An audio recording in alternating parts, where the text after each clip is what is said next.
Let me tell you something I've never really told anyone properly.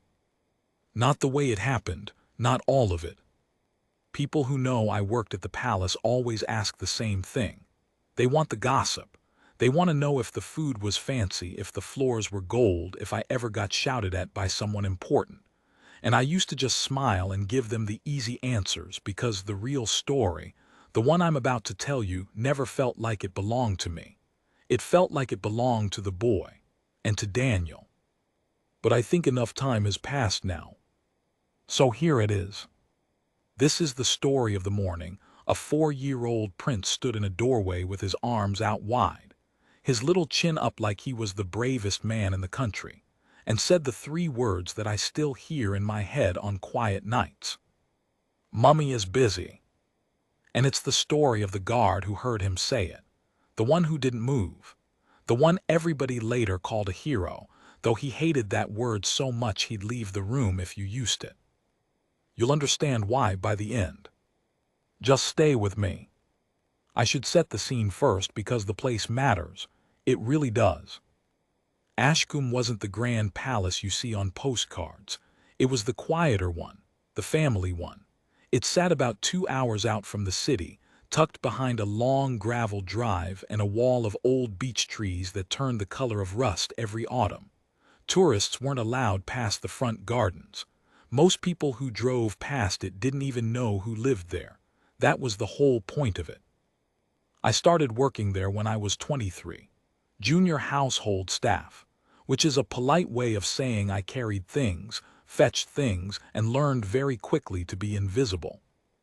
The first thing they teach you in a place like that is how to disappear. Not literally, though sometimes it felt close. You learn to stand against the wall. You learn to keep your eyes soft and unfocused so you're never caught staring. You learn that the family pretends you're furniture, and you pretend you're furniture, and somehow that little agreement keeps everybody comfortable.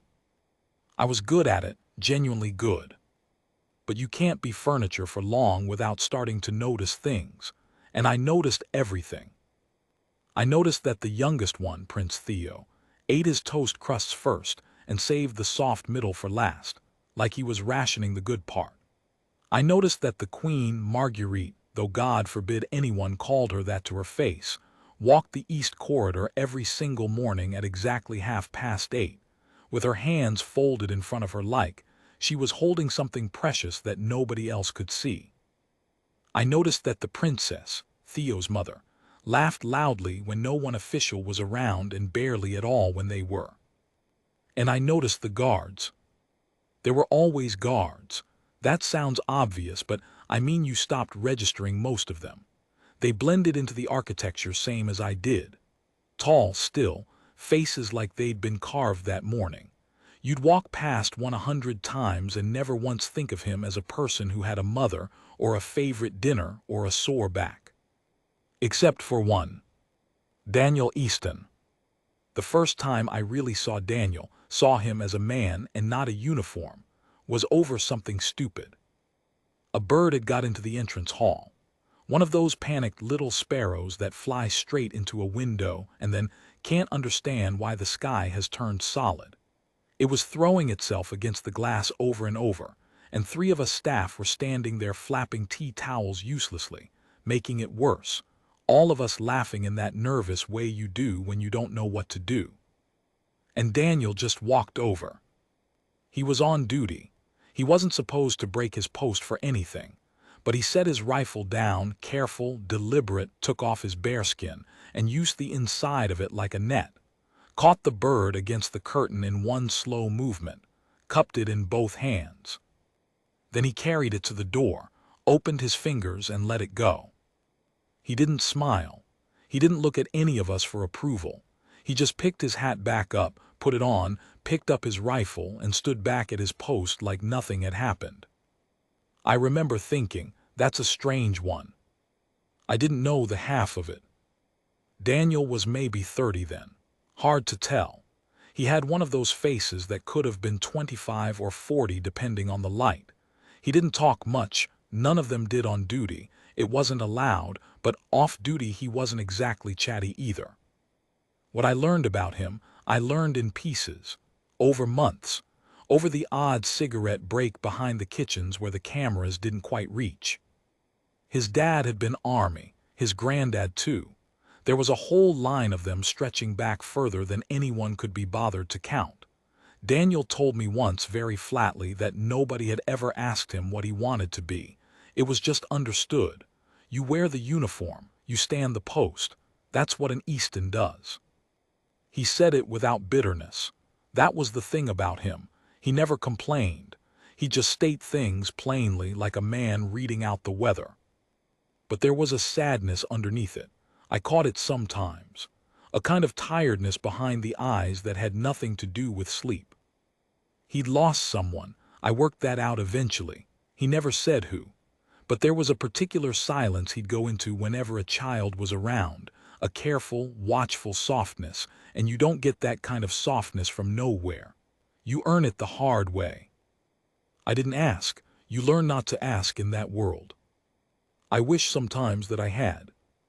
Now the boy. Prince Theo was 4 going on 400. You know the type. Old soul in a small body. He'd look at you with these enormous serious eyes and ask you a question that had no business coming out of a child's mouth. "Do you like being a person?" he asked me once, completely straight-faced, while I was carrying a tray of teacups. I nearly dropped the lot. He loved that palace in the way only a child can love a place completely, and without understanding any of the rules that made the adults so stiff. To him, the long corridors were for running. The grand staircase was for sliding down on a cushion, which he was forbidden from doing and did constantly. The suits of armor in the gallery had names. Sir Bumble, Sir Crash. He'd salute them every morning. His mother adored him. You could see it. But she was stretched thin, always somewhere she was supposed to be, always being pulled toward some duty or other. Royal life isn't soft on mothers. There are engagements and appearances and 1,000 things that have a way of standing between a woman and her own child. And Theo felt that. Of course he did. Children always know when they're being put second, even when nobody means to put them there. Which brings me to the thing that started it all. The mornings. There was a routine. There's always a routine in places like that. Most mornings, Theo's mother, the princess, would have an hour with him before the day swallowed her whole. Just the two of them in the small sitting room off the nursery wing. Curtains open. Sunlight on the rug. She'd read to him, or they'd build something out of those wooden blocks, or she'd just lie on the floor with him and let him climb on her like she wasn't a princess at all, just a mum. It was the best hour of his day. Anyone could see that. He'd come out of that room glowing. And it was the best hour of hers too, though she'd never have said so out loud. The trouble was the queen. I have to be careful here because I don't want to make Marguerite sound like a villain. She wasn't. That's too simple, and the truth is never that simple. She loved her grandson, in her own way. The problem was that her way and his way didn't speak the same language. She'd grown up in a different world, a colder one. A world where children were raised by nannies and presented to their parents for 20 minutes after dinner, scrubbed and silent and seen not heard. Affection in her world was a thing you showed through duty, through structure, through making sure a child knew his place and his schedule and his manners. So when she looked at Theo's morning hour with his mother, the running, the climbing, the laughing, the chaos of it, she didn't see love. She saw a problem. A child being spoiled, a routine going soft, a future king learning all the wrong lessons about how a royal ought to behave. And Marguerite was not a woman who left problems alone. It started small, it always does. First it was little comments at breakfast. "He's getting rather wild, isn't he?" In my day, a boy his age would already be reading properly. That sitting room hour, is it really necessary every single morning? He'll come to expect it. The princess would smile and say nothing, and butter her toast a little too hard. Then it got more direct. Marguerite started appearing during the hour. She'd glide into the sitting room on some invented errand, looking for a book, checking the windows, asking the princess about some engagement that could absolutely have waited. And the hour would freeze. The laughter would stop. Theo would go quiet and cling to his mother's sleeve, and the princess would sit up straight and become a princess again instead of a mum, and the magic of the thing would just leak out of the room. The boy noticed, of course he noticed. He started watching the door during his special hour. I saw it. He'd be in the middle of a game, fully happy, and then his eyes would flick to the door just for a second, checking, waiting for it to open, waiting for the cold to come in. It broke my heart a little that, a 4-year-old learning to watch a door. Daniel noticed it too. His post that month was the nursery wing corridor, right outside that sitting room. He stood there every morning still as stone, while the hour happened on the other side of the wall. He couldn't see in, but he could hear. He could hear the good mornings, the giggling, the thump of a small body landing on cushions, the muffled sound of a mother making silly voices for a storybook. And he could hear the bad mornings too, the sudden quiet, the click of the queen's heels approaching down the marble, the way all the warmth would just switch off, like someone had flicked a light. I used to bring him tea sometimes when no one was looking. Not allowed, technically. We did it anyway. One of those mornings, a bad one, the hour had gone cold again. I handed him his tea and he took it without a word, and we both just stood there listening to the silence behind the door. And he said, very quietly, not really to me, "She's only little once." That was all. He didn't explain it. He didn't have to. I think that was the morning I understood that whatever sadness Daniel carried, it had something to do with exactly this. A child, a childhood, time you don't get back. I didn't ask. I just stood with him and drank my tea, and we listened to the quiet together. The thing built over weeks.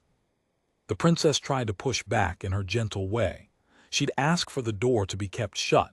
She'd ask politely for the hour to be left alone, and Marguerite would agree, all graciousness, and then find some new reason to appear anyway. A draft that needed checking, a florist who needed instructions, a sudden urgent need to discuss the seating for some dinner 3 weeks away. It was never a fight. That was the awful part. There was never a single moment you could point to and say that's the cruelty. It was all soft, all reasonable, all wrapped in good manners. But the boy was wilting. Anyone with eyes could see it. He stopped sliding down the staircase. He stopped nomming the armor. He stopped asking me strange, wonderful questions. He got quieter and smaller, and he held onto his mother's hand a little too tightly when he thought no one was looking. And I remember thinking somebody should do something. Somebody should say something. But who? Not me. I was furniture, not the princess. She'd tried and lost. Not Daniel. He was a guard. He wasn't even allowed to turn his head, let alone open his mouth. So nobody did anything. And the mornings got colder. Until the one morning they didn't. It was a Tuesday.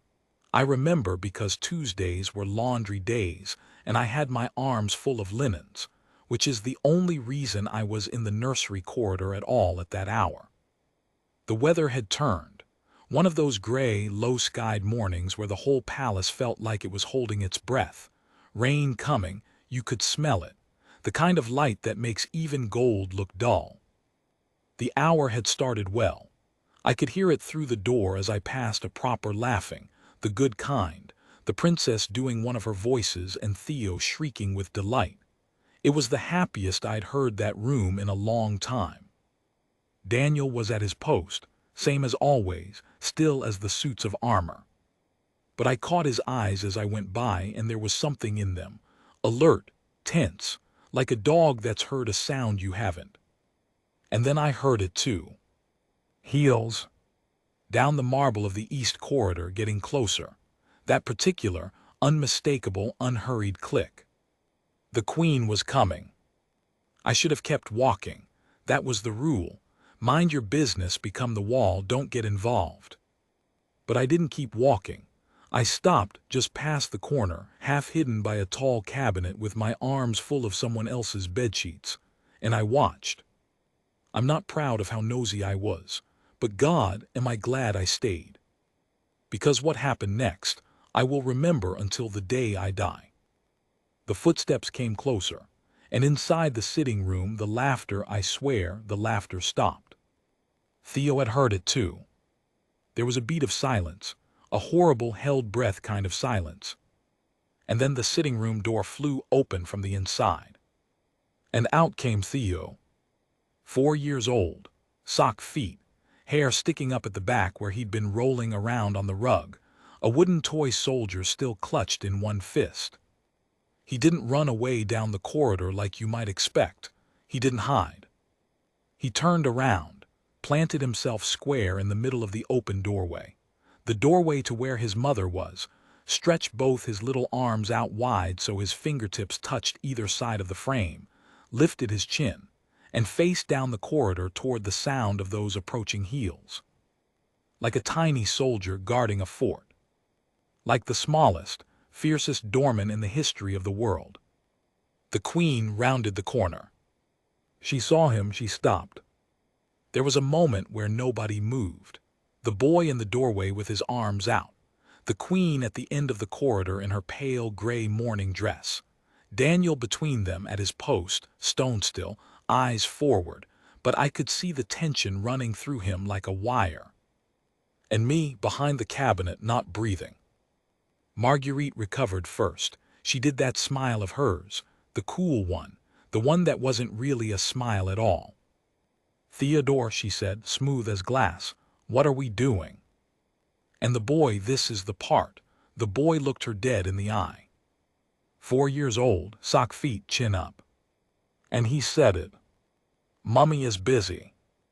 I want you to understand exactly what that took. In that house, you did not say no to the Queen. Grown adults didn't. Cabinet ministers didn't. His own mother could barely manage it.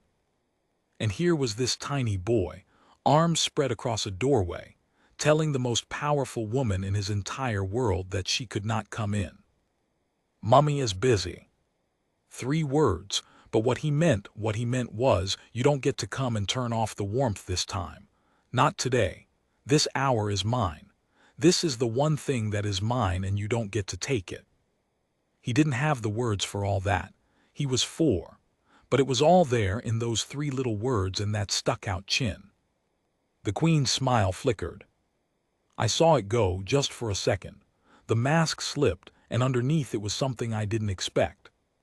Not anger. Something more like being caught. She took a step forward. And here's where Daniel comes in. Now you have to understand the position he was in. A guard at that post has exactly one job.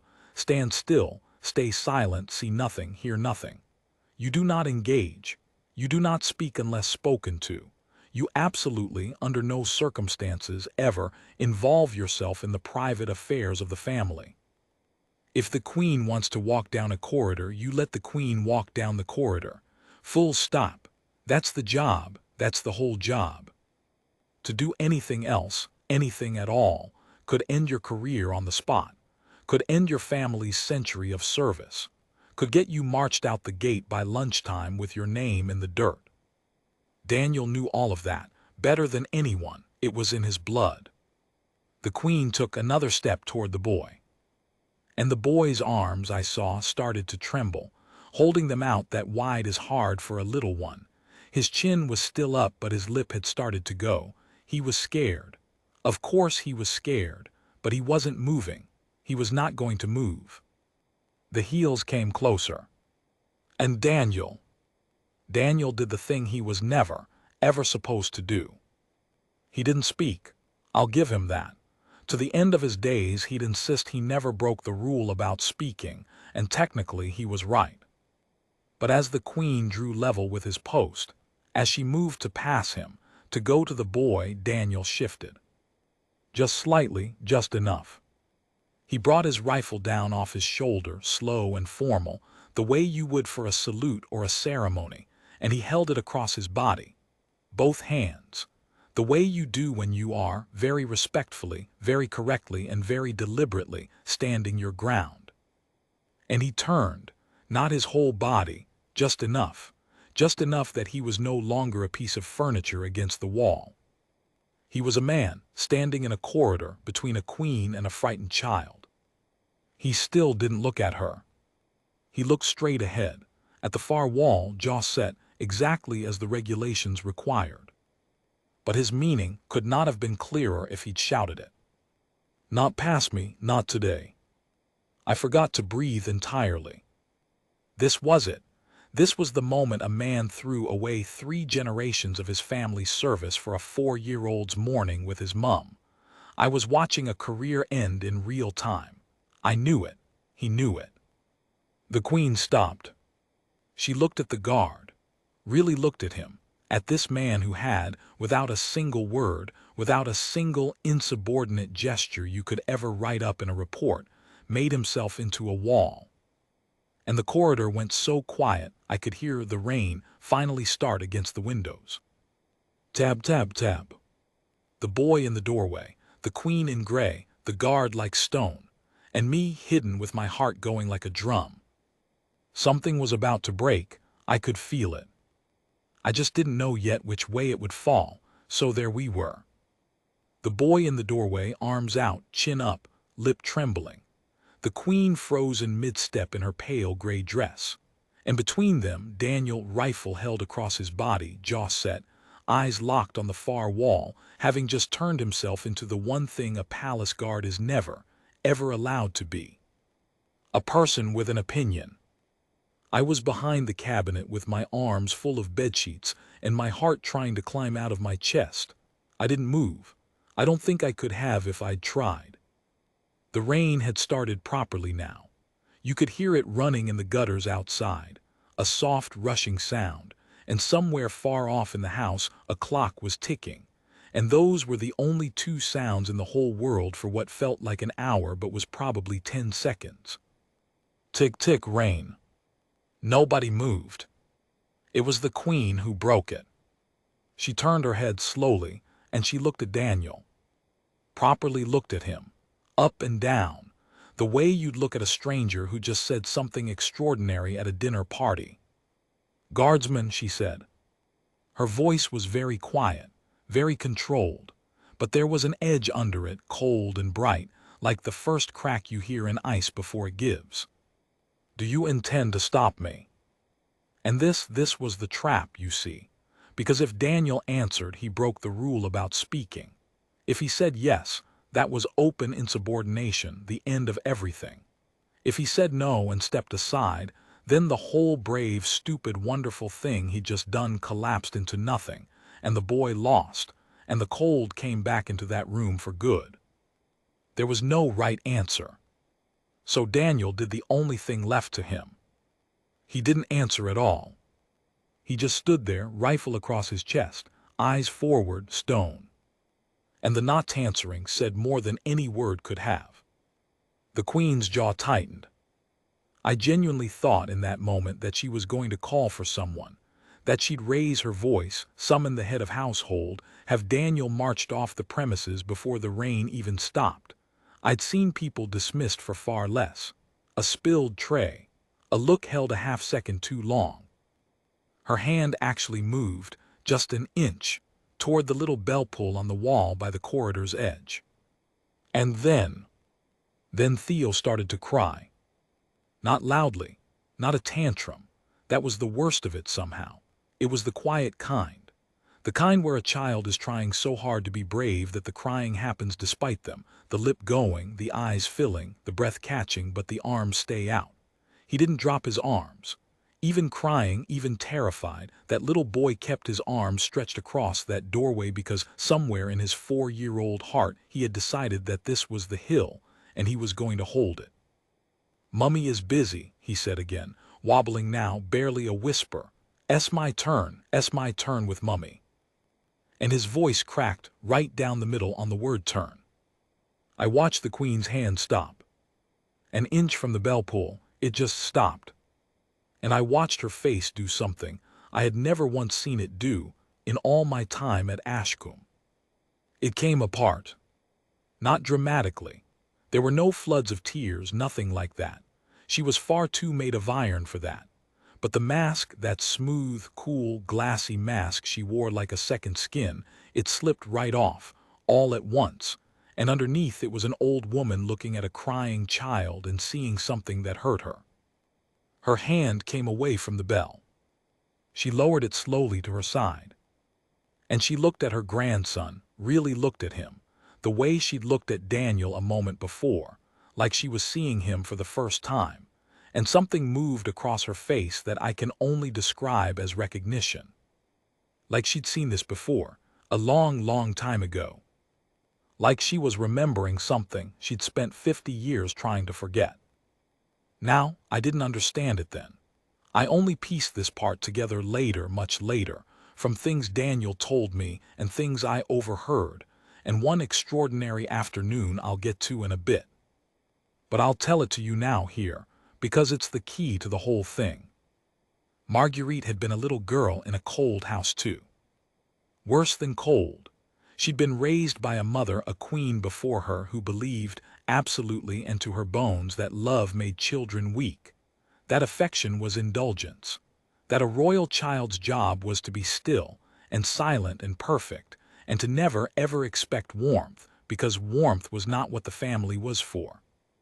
There'd been a nursery hour once when Marguerite was small, an hour with her own mother, and she'd loved it the way Theo loved his, fiercely, the one warm thing in a marble world. And one day, her grandmother had decided the hour was making her soft. And the hour had stopped. Just like that. No warning, no goodbye.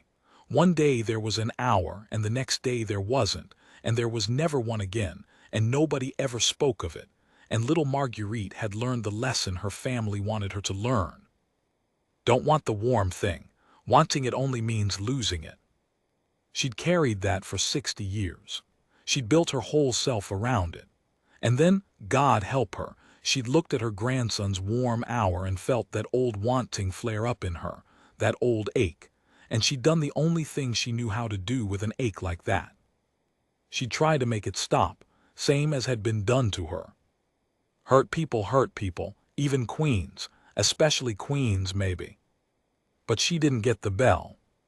That's the thing I keep coming back to. In the moment that mattered, with the crying child in front of her and 60 years of cold behind her, she didn't ring the bell. She knelt down. I want you to picture this. A queen, in her mourning dress, on the marble floor of a palace corridor, getting down slowly, her knees not what they were, until she was eye to eye with a sock-footed 4-year-old who was still, even now, guarding a doorway with both arms out. She knelt down in front of him.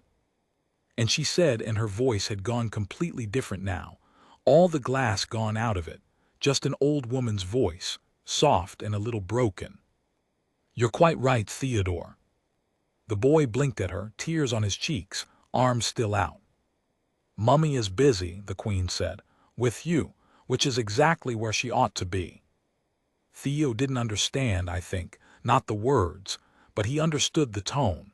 Children always understand the tone. His arms came down, slowly, uncertain.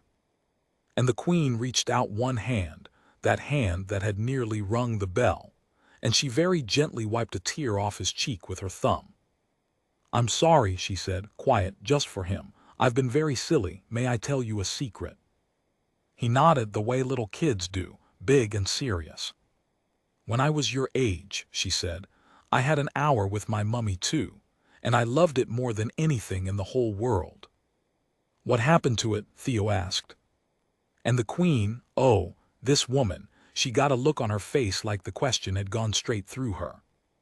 Somebody took it away, she said, and nobody ever stood in the doorway to stop them. She looked up then, past the boy. At Daniel. He was still at his post, still as stone, still staring at the far wall, rifle across his chest, doing his absolute level best to be furniture again now that the moment had passed. The queen looked at him for a long, long moment. Guardsman, she said. His eyes flicked to her, just barely, just enough. What's your name? A pause, then very low, very correct. Easton, ma'am, Daniel Easton. Easton, she nodded slowly, like she was filing it away somewhere important. Your family has served a long time, I think. Yes, ma'am, some while. And in all that while, she said, has any Easton ever done a braver thing than what you did just now? Daniel didn't answer. He didn't know how. You could see it on him. The man had stood his post, expecting to be sacked, and instead the queen of the whole place was kneeling on the floor calling him brave. And his entire understanding of the world was quietly rearranging itself behind his eyes. No, ma'am, he finally managed. Don't expect so. No, the queen agreed softly. I don't expect so either. And I nearly dropped the sheets entirely, she added. Thank you for stopping me. I shall not forget it. That should have been the end. The happy end. The boy got his hour, the queen got her heart back, the guard got his thanks instead of the sack. Roll the music. But life doesn't tidy itself up that neatly. And there was a piece of this still hidden, a piece about Daniel, that I didn't learn until weeks afterward. And when I learned it, the whole morning rearranged itself in my memory into something far bigger and far sadder than I'd understood while I was living it. So let me jump forward, just a little. It was a few weeks later. The mornings had completely changed by then.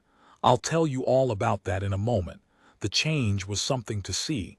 But this particular afternoon I'd been sent out to the kitchen garden to fetch herbs, and I found Daniel there.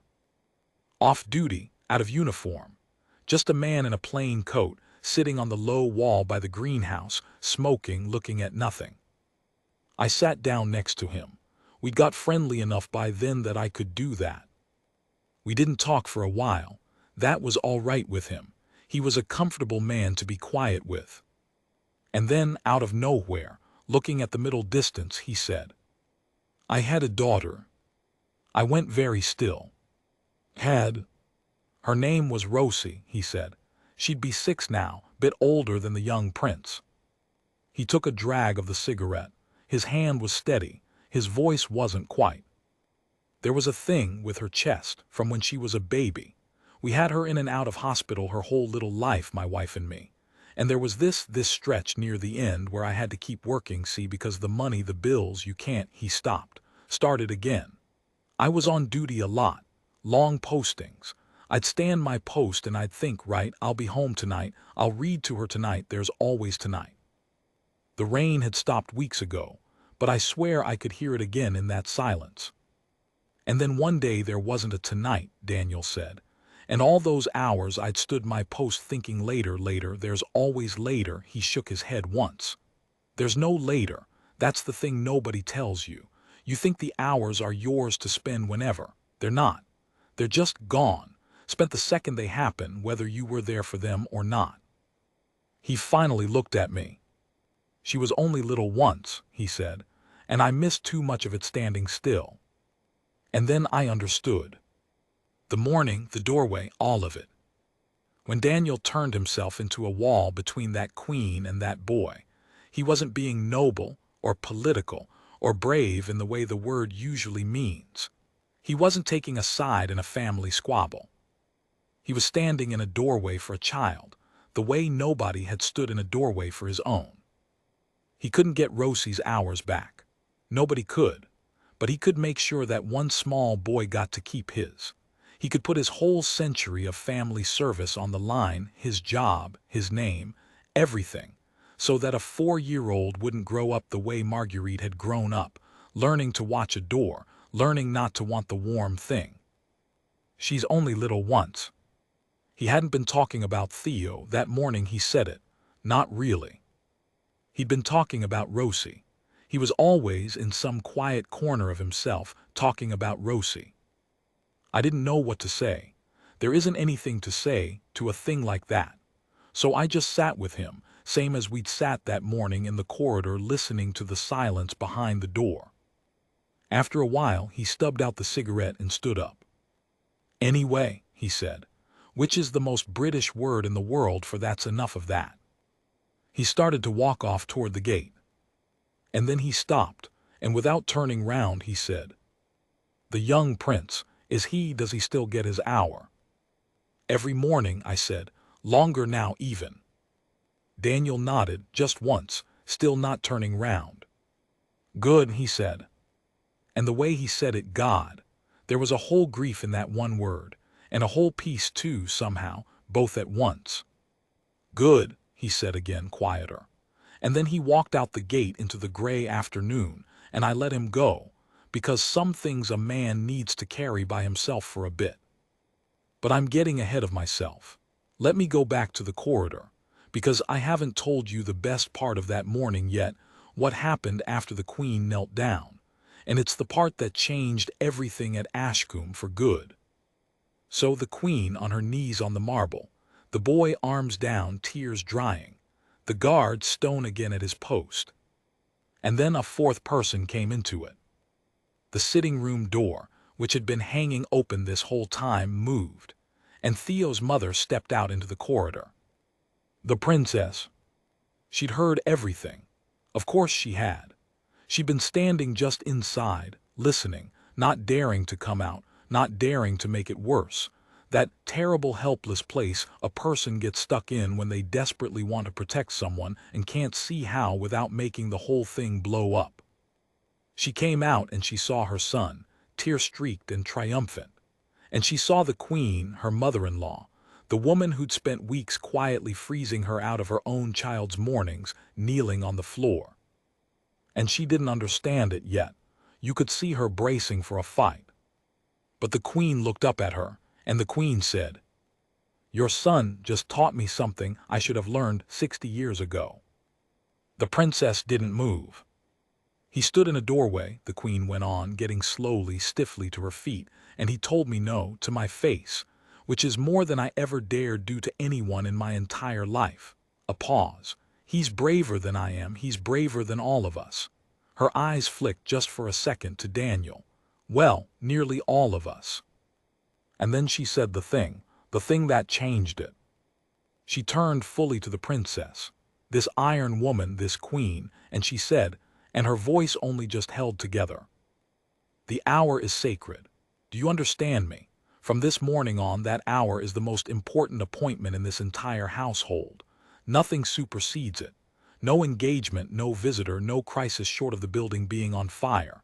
And the next person who interrupts it, a tiny, dry flicker of something that was almost humor, including me, especially me, will answer to that doorway, and to the man standing beside it." The princess's eyes filled up. She didn't trust it yet, how could she, but she nodded. And then Theo, who had been following exactly none of this grown-up talk, tugged on the Queen's sleeve and said, with the total seriousness of the very young, "Do you want to play blocks? I have never in my whole life seen a silence hang like that one did." The Queen looked down at her grandson. This child who, 90 seconds after she'd nearly had a man sacked over him, was inviting her to come and sit on the floor and play. Children don't hold grudges. That's the thing about them. They forgive you completely, instantly, before you've even finished being sorry. It's the most humbling thing in the world to be on the receiving end of. And the Queen, Marguerite, the iron woman, the cold corridor, 60 years of don't want the warm thing.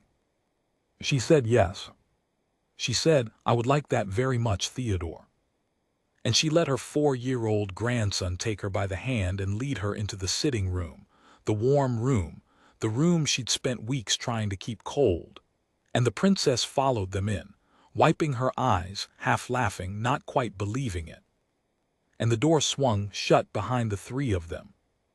And from the other side of it, after a moment, came the sound of wooden blocks tipping out onto the rug, and a little boy's laugh. And then, and I had to put the bedsheets down because my hands had started shaking, and then a sound I had genuinely never heard in all my time at Ashcombe. The Queen laughing. Daniel and I stood in that corridor and listened to it. Neither of us said a word. We didn't need to.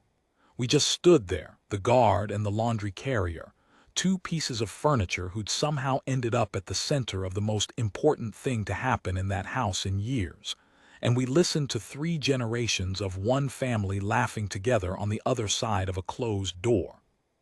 The rain had stopped. A bit of sun was trying to come through the tall windows, the way it does after a gray morning, all watery and uncertain. And I looked over at Daniel. And one tear, just one, had run all the way down his face. He hadn't wiped it. I don't think he even knew it was there. He was just standing at his post, eyes forward, stone still, exactly as the regulations required. Doing his job. Guarding the door. People always want to know what happened after. That's the trouble with telling a story like this. You get to the good bit, the door swinging shut, the Queen laughing, Daniel's one tear, and everybody wants to leave it there. Freeze it, roll the music, the end. But real life doesn't stop when the music would. It just keeps going. Quieter. And honestly, the quiet parts are where the truth of a thing usually lives. So let me tell you what happened after. All of it. The mornings changed first. I told you the hour became sacred, and I want you to understand I'm not exaggerating that word. The Queen meant it like scripture. Within a week there was an actual note pinned up in the household office. I saw it with my own eyes that the nursery wing sitting room was not to be entered, interrupted, or approached between 8:30 and 9:30, by order of Her Majesty, without exception. Underlined twice. The without exception underlined 3 times. The first person to test it was, of all people, the household controller. Very important man. Ran the whole machine of the place. He came marching down the nursery corridor one morning with a folder of urgent papers that the Queen apparently needed to sign that very minute. And he found Daniel at the post. Now Daniel by then had been quietly reassigned. Officially his posting hadn't changed, but somehow every single morning between 8:30 and 9:30, it was Daniel Easton standing outside that sitting room door. Funny how these things work out. Nobody wrote it down. It just happened, and nobody questioned it because nobody dared. The controller reached for the door handle. And Daniel said, and this is the only time I ever heard him speak on post, the only time he said, very evenly, without moving, "I wouldn't, sir." That was all, "I wouldn't, sir." The controller stared at him. Important man, not used to being stopped by a guard. He drew himself up to give Daniel a proper telling off. And then from inside the room, the Queen's voice called out, bright, amused, carrying clean through the door. "Listen to the guardsman, Hargreaves. He's far wiser than you are." And the controller went the color of a beetroot, tucked his urgent folder under his arm, and retreated back down the corridor at speed. Daniel never cracked a smile, but I was around the corner and I heard him let out the smallest breath through his nose. The guardsman's version of laughing till you cry. The boy changed too, Theo. Within a fortnight he was a different child. The wilting stopped. He came back to himself all at once, like a plant you finally remembered to water. He named the suits of armor again. Sir Bumble and Sir Crash were joined by a third, Sir Easton, which I'll let you guess the inspiration for. He slid down the staircase on his cushion. He asked me strange, wonderful questions again. "If you could be any animal," he asked me one morning, "would you still be friends with me?" "Course I would," I said. "Even if you were a fish." "Especially if I were a fish." He considered this with enormous gravity, and then ran off, satisfied, to go and ask the same question of a footman. That was the boy coming back. That was the warmth doing its work. And he never knew, he was far too little to understand, that he'd won all of it himself. That a 4-year-old with his arms stretched across a doorway had changed the entire weather of a palace. Children do these enormous things and then trot off to ask a footman about fish, completely unaware that they've just moved the world a little. Maybe that's how it should be. Maybe the people who move the world shouldn't know they've done it. Saves them getting big-headed about it. And the Queen. This is the part that surprised everyone, including me. She didn't go halfway. That wasn't her nature. Once that woman decided to change, she changed all the way, with the same iron she'd put into everything else her whole life. She started joining the hour. Not every day, she was careful never to make herself the center of it, never to crowd out the princess. She'd learned that lesson clean through to the bone. But 2 or 3 mornings a week, there she'd be, an old queen on the floor of a sitting room with wooden blocks, building towers so her grandson could knock them down, doing it over and over, the most patient game in the world. I caught her one morning through the gap in the door. She'd built a tower nearly as tall as the boy, and he smashed it flat with one delighted swipe, blocks flying everywhere, and she laughed, this real laugh, head back, and started building it again without a word of complaint. And I thought about the little girl she'd been, the one whose hour got taken away, the one who'd spent 60 years not wanting the warm thing because wanting it had only ever meant losing it. She'd got it back. At the very end of her life somehow, she'd got the warm thing back. Not many people do. Most of us carry the cold corridor to the grave. But that little boy with his arms out had pulled her, somehow, all the way back through 60 years of frost into a sitting room full of sunlight and flying blocks. People talk about brave knights and brave soldiers. I've come to think the bravest thing a person can do is let themselves be warmed up again after a lifetime of being cold. It's terrifying that, far more terrifying than any battle. And she did it on a sitting room floor, one knockdown tower at a time. Now I have to tell you about Daniel, because his after is the part that matters most, and it's the part that still gets me, all these years on. A few months after the morning in the corridor, the Queen sent for him. Properly sent for him, not on post, off duty, in his own clothes, brought to her private study, which is a thing that simply did not happen to a guardsman. Word went round the household like wildfire. People assumed, even now, that he was finally for the chop, that some delayed reckoning had come for the man who dared to block the corridor. I was sick with worry the whole time he was in there. I waited by the kitchen door to catch him on the way out. When he came out, he had a look on his face I'd never seen, stunned, hollowed out, like a man who'd been hit by something he didn't have the armor for. "What happened?" I asked. "Daniel, what did she say?" He sat down heavily on the kitchen step, took a long moment. "She knew," he said. "About Rosie, she knew. I hadn't told her. I want to be clear about that. I'd never breathed a word of Daniel's daughter to a soul. Whatever the Queen knew, she'd found out on her own, and I think, looking back, that she'd simply seen it. The same way she'd seen her own childhood in Theo's crying face. It takes one to know one. Grief recognizes grief across any room, even a marble one. She'd had it looked into, quietly. Rosie, the hospital, the little life that ended too soon while her father stood his post thinking later, there's always later. And she'd called Daniel in not to sack him, not to thank him again, even. She'd called him in to give him something.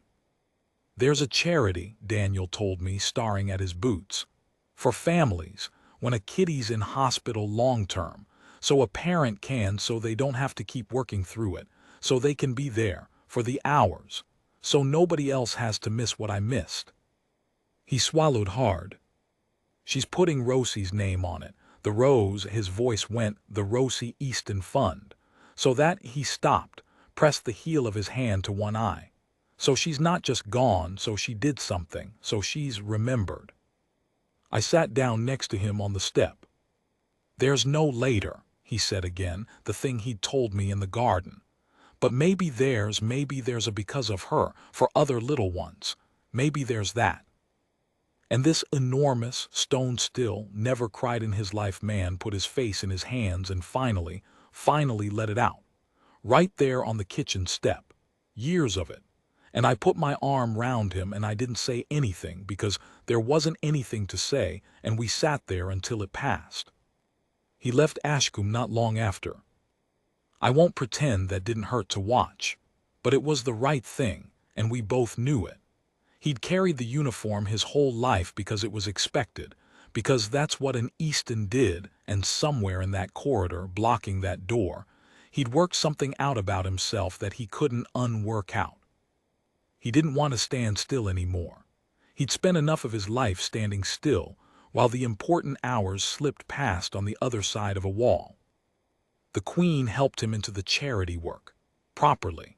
Not as a guard, as a man who knew, better than anyone alive, exactly what those families were going through, because he'd gone through it himself and nobody had stood in the doorway for him. Last I heard he was good at it, better than good. There are parents out there right now, sitting at hospital bedsides, holding small hands through long nights, parents who get to be there for the hours that matter. And they have no idea that the reason they can is a guardsman who once turned himself into a wall for somebody else's child. He'd hate me telling you that, by the way. He hated the word hero. He'd leave the room if you used it. So I won't use it. I'll just tell you what he did and let you call it whatever you like. I want to give you one last picture before I let this go, because there's a moment that ties it all together, and I think about it more than anything else from those years. It was Daniel's last week at Ashcombe.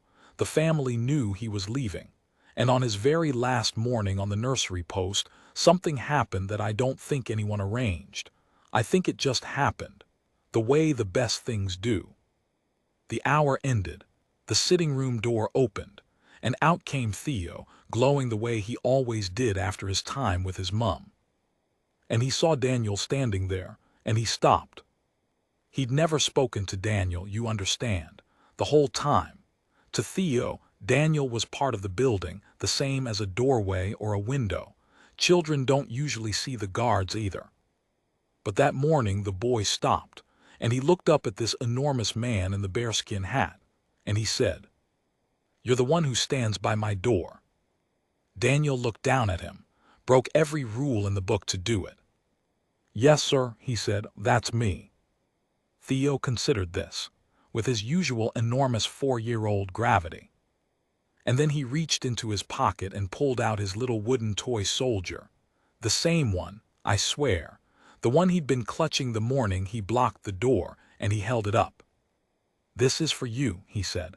"So you have a soldier guarding your door too, when you go away." I watched a man who'd stood silent and stone-still through the worst grief a person can carry. I watched that man take a tiny wooden soldier from a 4-year-old's hand like it was the most precious thing in the world. "Thank you, sir," Daniel said, and his voice came out rough as gravel. "I'll keep him safe." Theo nodded, satisfied, the great transaction complete. And then he trotted off down the corridor to go and ask a footman something about fish, no doubt, leaving behind him a guardsman holding a wooden soldier and trying very hard to remember how to be furniture. I found out later that Daniel kept that soldier on him every single day, carried it into all those hospitals, all those long nights with all those frightened families. A little wooden soldier to guard the door, given by one child for the memory of another. I think about all of them still. The Queen, who learned at the very end of a long, cold life that it's never too late to be warmed up again, that you can be 80 years old and still pulled back through the frost by a small hand reaching for yours over a pile of wooden blocks. The princess, who got her son back and her mornings back, and who I'm told still keeps that hour sacred to this day, even now her boy is grown. Theo, who will never remember any of it, who moved an entire world with his arms stretched across a doorway and then forgot all about it before lunch, which is exactly as it should be. And Daniel most of all. The man who couldn't save his own little girl, and so spent the rest of his life standing in the doorway for everyone else's. People ask me what it was like working at the palace. They want the gold floors and the fancy food. And I used to give them the easy answers. But now, when somebody asks, I think about a gray Tuesday morning and a 4-year-old in sock feet with his arms stretched wide, and a queen on her knees on the marble, and a guard who turned himself into a wall. And I think about what I actually learned in that place, which had nothing to do with gold. I learned that the most important things in a life are the smallest ones, the ordinary hours, The mornings on the rug, the time you think you'll always have more of, right up until the day you don't. And I learned that being brave isn't the loud thing people imagine. Sometimes it's a tiny boy refusing to drop his arms. Sometimes it's an old woman letting go of 60 years of frost. And sometimes, most of the time, it's just a quiet man, standing very still in a doorway, making sure that somebody else's warm hour doesn't get taken away. She's only little once. That's what he said to me that morning before any of it kicked off. I didn't understand it then. I understand it now. Stand in the doorway for whoever you've got while you've still got the hour. Because there's no later. There's only the door and who you choose to guard it for.